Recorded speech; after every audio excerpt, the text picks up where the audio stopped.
de Arquimedes.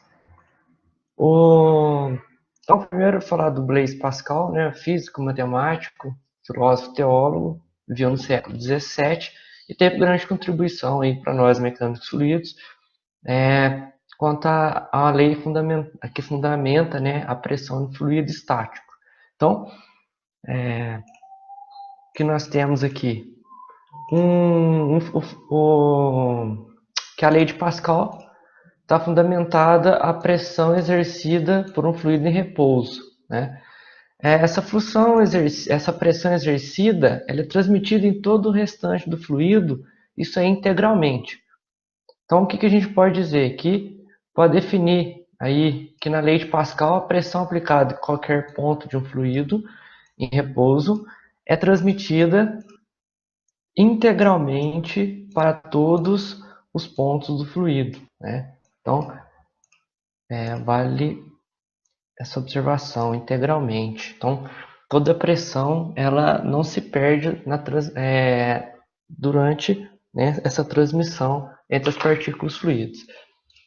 Conhecido, né, pressão, força sobre área, a força em Newton, a área metro quadrado, ou seja, 1 Pascal equivale a 1 Newton por metro quadrado. Então, 1 Pascal é a pressão, né, exercida no fluido, e essa pressão é a força de 1 Newton por metro quadrado. O que seria essa transmissão integral? Então, imaginando que eu tenho aqui a força 1, ela é aplicada sobre uma área 1, e essa área 1, né, recebe essa força, ou seja, converte em pressão. Aqui eu tenho as partículas fluidas em todo o fluido em repouso, contendo nesse sistema aqui. E a pressão, né, pressão 1, que é a força 1 sobre a área 1, essa pressão é transmitida ao longo de todas as partículas fluidas até chegar aqui. Quando chega aqui, essa pressão ela está em contato com uma área 2, né? Ou seja, eu vou ter uma força resultante 2 diferente da força 1. Por quê? A pressão 1 é igual à pressão 2. Porém, a área em 1 é diferente que a área em 2. Logo, as forças terão que ser diferentes para que a pressão 1 seja igual à pressão 2 e essa igualdade seja verdadeira. Então, o que nós temos aqui no próximo slide? Pressão 1, força 1 sobre área 1, pressão 2, força 2 sobre área 2. Para que pressão 1 seja igual à pressão 2, força 1 sobre área 1 tem que ser igual a força 2 sobre área 2. Para a gente saber quanto que vai resultar essa força 2, eu isolo ela, ou seja, a força 2 será a proporcionalidade entre a área 2 e a área 1 vezes a força 1. Ou seja, quantas vezes essa área 2 for maior que a área 1, será quantas vezes a força 2 será maior que a força 1. Então, é uma proporcionalidade em relação à área. Então, esse é um dos fundamentos. E outro fundamento básico é que a pressão exercida aqui é transmitida até aqui em todas as partículas fluidas. Ou seja, se eu tivesse aqui uma pressão de 10 kPa e a pressão 1 fosse de 5 kPa,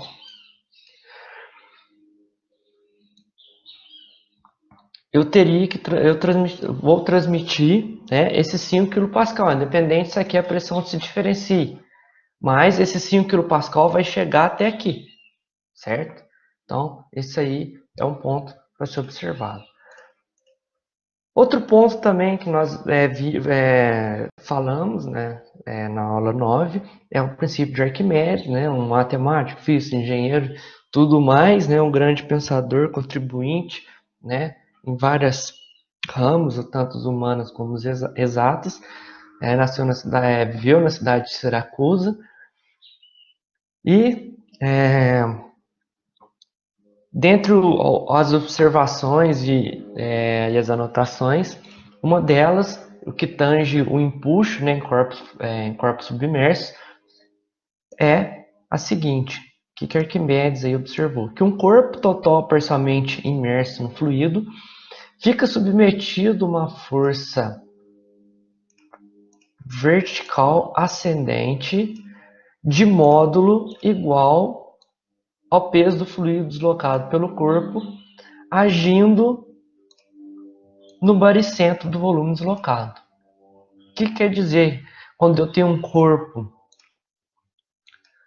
total parcialmente imerso no fluido, né? E esse fluido fica submetido a uma força vertical, né? E esse corpo fica submetido a uma força vertical. Vamos imaginar aqui, eu tenho um corpo, né? Vamos imaginar um corpo cúbico que está aqui. E esse corpo está submerso no fluido com peso específico definido.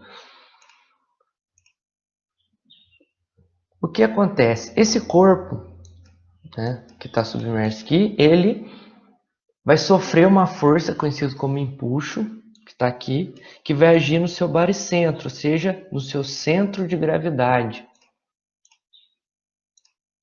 Vai sofrer no seu centro de gravidade.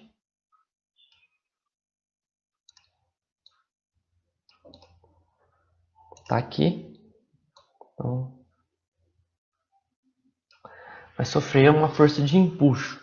Então, esse empuxo é igual ao volume deslocado, ou seja, ao volume desse corpo, vezes o peso específico do fluido ao qual ele está submerso. Então, o peso específico do fluido tem que ser constante para conseguir achar o empuxo. Então, peso específico vezes volume.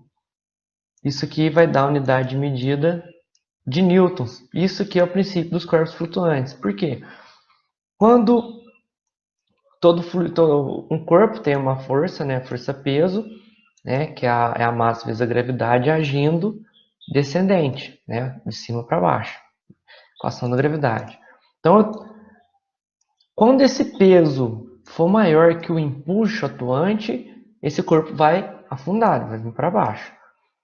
Quando o peso for menor que o empuxo, ou seja, a força de empuxo vai ser maior que a força-peso, logo o empuxo vai levar esse corpo para a superfície e vai fazer com que ele boie.